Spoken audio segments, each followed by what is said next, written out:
no supervision and stuff like that. I soon got into alcohol and drank way too much for way too many years. Tribal trails, tribal trails. I found a job working at the post office and after school, and so I got a room to rent, and then I was on my own. How old were you then? I'm probably 15, 16, around there, and of course, with no supervision and stuff like that, I soon got into alcohol and drank way too much for way too many years. God was so good. He kept me. I sing this one song, God's kept me through all of these years, and he really did. He really had his hand on me. I would remember, in my drunken state that this is not right. So I had 2 children, Raylene and Susan, and we moved to Alberta. Their biological father had committed suicide, so we moved to Alberta, and I got a job working in a bar in Boyle, just a little tiny town, and so I was still drinking at that time, and one night it was a Friday night working at the bar, and the door opened and this fellow walked in, and I don't know where it came from. I was sober as a judge, but I just said in my heart, I'm going to marry that man. Now, I didn't know who he was, I didn't know where he was from or anything, and not long afterwards, that was Alan, my husband, Cardinal-Howse, he and I started living together and continued drinking, but only for about maybe 6 months. And then he said, let's get married. And I said, well, no, because we argue too much. And, well, when do we argue? When we drink. Well, why don't we stop drinking? I thought, yeah, right, like that'll really happen, But, from that day to the day that God took Al home, he never touched another drink. And I fell off the wagon once, and maybe a couple weeks after we had said we'd quit drinking, I just sobered up, and I never touched another drink from that. So that was over 40 years ago. So God was really good, and I know he had his hand on both of us. So did Alan know the Lord at the time? No. Al didn't know the Lord at the time, no. He certainly had heard about it and had gone to young people's, the same as, like in well, it was called Caslin Colony then.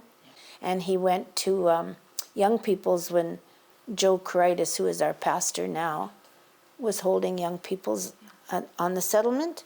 So he certainly had known, but he was raised in the Catholic Church. We had got married about 1.5 years after we were been living together, and Al asked the girls first if he could marry me.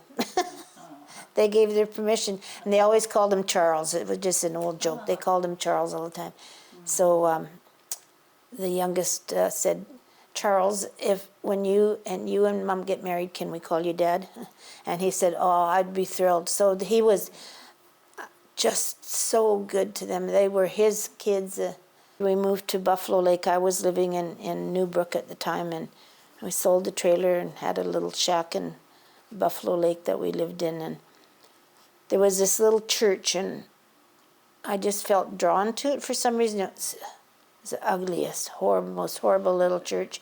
It was just like a little shack, really.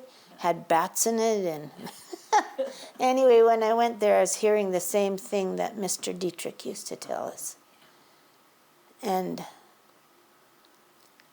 I knew that this was God's touching my life again, so faithful. He was so faithful.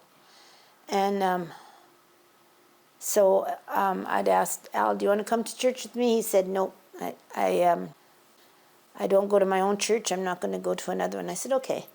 Anyway, one night, this wonderful group of singers were coming to Buffalo Lake Church, the Singing Hills. So I asked Al, do you want to go to that? He said, yeah. So he came and sort of got reacquainted with Pastor Joe. And he'd come off and on to church, and then I asked him one time, would you mind if I had Bible study here at home? He said, no, but he said, I won't stay. I said, oh, you don't have to.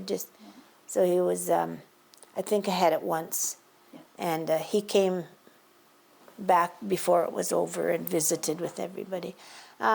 We had some friends that we used to sing with, not gospel music, but just music, and one Joe Patnode and Hazel. Right. And so one night, Joey said, how about if we sing some gospel music? And I said, well, we don't know. Anyway, he ended up started singing gospel music, sang at our church off and on. And then NEF would hold conferences at Caronport. Oh, okay. We went to that. A couple of years we had been, or a year we had been invited to sing there. And by now it was kind of unreal how many people were asking us to sing here and sing there, and sing and then run out for a smoke and come back and sing again. And but all the time the Lord was working in both of our lives. And when we were at Caronport, Randy and Vanjie were there. I think they had an altar call, and I knew God was calling me. I said to Al, I'm going to go forward, okay? Will you come with me? He said, I will, but I'm not going to do anything. I said, okay. So I went forward and just rededicated my life to the Lord, and just felt his presence like overwhelming. And so that was in July. And we continued singing here and there and wherever. And then in November, Al come out of the bedroom one night, and I was in the kitchen doing dishes, and he came and he said, well, I did it. I said, you did what? He said, I asked the Lord into my life. Well, that was beautiful, If you declare with your mouth Jesus is Lord and believe in your heart that God raised him from the dead, you will be saved.